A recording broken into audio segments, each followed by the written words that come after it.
M मराठीच्या महापालिका रणसंग्राम या विशेष कार्यक्रमामध्ये आपलं स्वागत। या कार्यक्रमाच्या माध्यमातून आपण प्रत्येक प्रभागातील नागरिकांच्या समस्या व इच्छुक उमेदवारांच्या ज्या काही भूमिका असतील त्या आपण जाणून घेणार आहोत। आज आपल्यासोबत प्रभाग क्रमांक 9 मधील ध्रुवती सदानंद दळवाई वहिनी आहेत, त्यांच्याशी आपण जाणून घेऊया।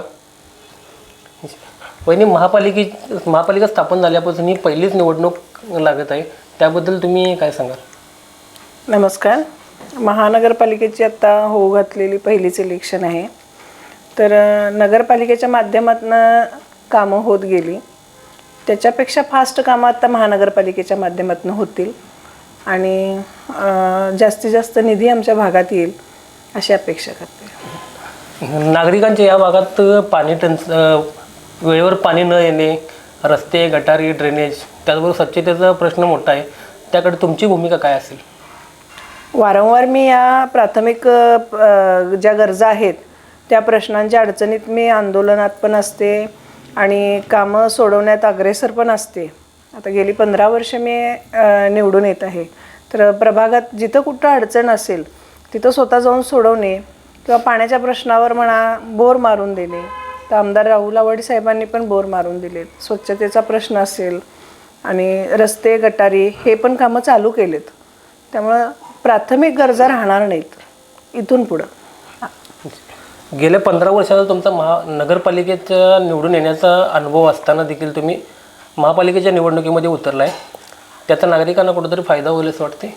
नक्कीच फायदा होईल, कारण अनुभवाच्या जोरावरच आपण पुढची वाटचाल करत आहे। सभागृहात काम करताना किंवा प्रत्येक खात्यातला निधी किंवा काम करताना कुठल्या पद्धतीनं जायला पाहिजे, अधिकाऱ्यांशी बोलून किंवा वेळ पडली तर तिथं भांडून आपल्या भागात निधी कसा आणता येईल याला अनुभवच पाहिजे, आणि त्यामुळं अनुभवाच्या जोरावरच आम्ही या महानगरपालिकेच्या इलेक्शनला सामोरं जात आहे। राजकारणासोबत तुमचं सामाजिक कार्य देखील उल्लेखनीय आहे। आजवर तुम्ही उल्लेखनीय कार्य केलेलं कोणतं सामाजिक कार्य आहे? जवळपास 90-95% आम्ही समाजकार्यानंच करत आलो आहे। राजकारण थोडंफारच असते आणि समाजकार्य उल्लेखनीय असं म्हणता येणार नाही, कारण भरपूर समाजकारण आहेत।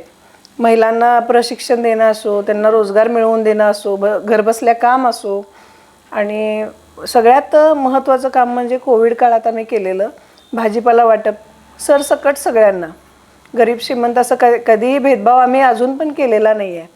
आणि माझा भाग सुरुवातीचा मंगळवार पेठ, सुतारमळा, खंजीरमळा खूप कंजेस्टेड, त्यांना विलगीकरण त्याच्यासाठी खोल्या मिळत नव्हत्या, म्हणजे घर लहान असल्यामुळं ते शक्य नव्हतं। त्यावेळेला आम्ही 6 नंबर शाळेत स्वतंत्र 30 ते 35 बेडचं कोविड विलगीकरण केंद्र सुरू केलं होतं। त्या माध्यमातून आम्ही त्या आमच्या हॉस्पिटलमधनं जवळजवळ 150 ते 200 नागरिक आमच्या त्या विलगीकरण केंद्रातनं बरे करून आम्ही पाठवलेले आहेत। स्वखर्चातनं आम्ही ते काम केलं होतं आणि त्यासाठी बऱ्याच संस्थांनी पुरस्कार पण देऊ केले त्या कामासाठी।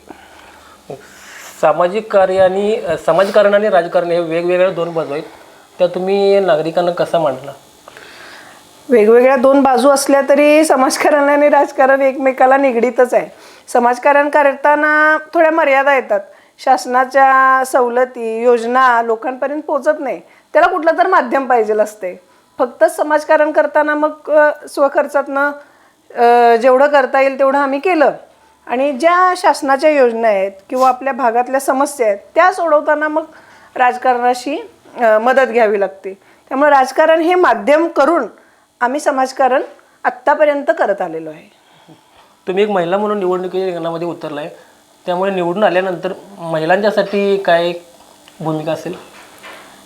पहिल्यापासून मी महिलांच्या प्रश्नात आहेच, प्रश्न मांडण्यात किंवा तिथं महिलांचे काय हे असतील अडचणी असतील ते सोडवण्यात सुरुवातीपासून मी काम करतेच। पण आता महानगरपालिकेच्या माध्यमातून सगळ्यात मोठा प्रश्न महिलांसाठी स्वच्छतागृहाचा आहे, तो आधी सोडवेन, आणि त्याच्यानंतर पाणी प्रश्नावर अजूनही आंदोलन करतच आहे। जोपर्यंत शहराला स्वच्छ आणि मुबलक पाणी मिळत नाही तोपर्यंत हे आंदोलन करतच राहणार। पाण्याचा प्रश्न सोडवण्यासाठी जे काही प्रयत्न करायला लागतील ते करतच राहणार। एकूण तुमची मागची सामाजिक व राजकीय पार्श्वभूमी पाहता तुमचा मोठा अनुभव आहे, मात्र नागरिकांनी परत तुम्हालाच का संधी द्यावी असं वाटतंय? परत परत नागरिकांनी संधी द्यावी म्हणजे नागरिकांच्या विश्वासाला आम्ही पात्र ठरलोय कुठं तर, त्यामुळे नागरिकांच्यातनं मागणी आहे. सध्या आता मी 9 नंबरमधनं जरी निवडणूक लढवत असले तरी 8 नंबरमधनं मागणी आहे, समोर 13 नंबरमधनं आहे. बाकीच्या प्रभागातनं पण म्हणतात की दळवाई हे असं एक जोडपं आहे की ते आमच्या भागात निवडून यावं, आमच्या भागातनं काम करावं, अशी लोकांच्यातनं पण मागणी आहे. त्या विश्वासाला पात्र ठरल्यामुळंच आम्हाला मागणी होत आहे लोकांच्या. महानगरपालिकेच्या निवडणुकीमध्ये तुमचा नागरिकांसाठी व प्रभागातील मतदारांसाठी काय मानस असेल? मी आमचं म्हणजे प्रभाग माझं कुटुंबच समजून काम करेन. त्या कुटुंबातल्या माझ्या प्रत्येक सदस्याला ज्या काही समस्या असतील त्या सोडवण्याचा प्रयत्न करेन नक्की. धन्यवाद वहिनी, आपण दिलेल्या माहितीबद्दल. आपल्या भाविक वाटचालीस मनापासून शुभेच्छा. प्रभाग क्रमांक 9मध्ये आपण दळवाई वहिनींच्या सोबत त्यांच्या भागातील नागरिकांच्या समस्या व त्यांची महापालिका निवडणूक लढवण्याची जी काही भूमिका असेल ती आपण जाणून घेतलेली आहे. कॅमेरामन निखिल भिसेसह मी रोहन हेरलगे, एम मराठी, इचलकरंजी.